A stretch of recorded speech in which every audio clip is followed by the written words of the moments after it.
Ink of Terror. Joining that secret writing group was supposed to be an escape, a place where our imaginations could run wild without limits. We met in the back room of an old bookstore, hidden from the bustling city streets. At first, it was exhilarating.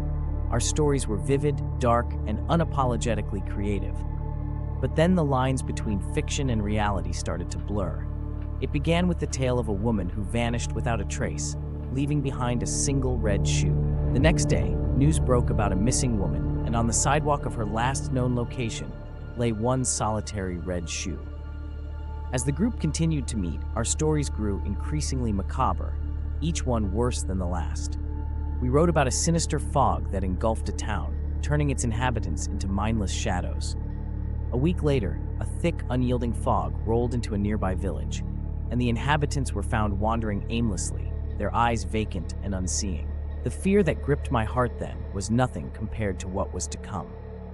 We tried to stop, to break the cycle, but the stories seemed to take on a life of their own, demanding to be told. Desperation clawed at me as I realized the stories were using us, feeding off our darkest thoughts and manifesting them into reality.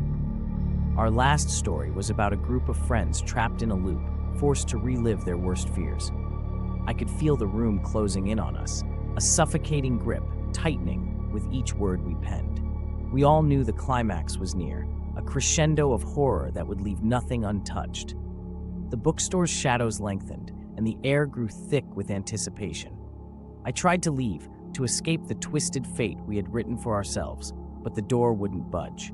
Panic surged through me as I saw my fellow writers' faces twist with terror, reflecting the fear that roared through my veins. We had become the story, our lives inked into a nightmarish reality from which there was no escape. As the final sentence was typed, I watched in horror as the words dissolved from the page, becoming whispers that echoed around us, sealing our fate forever.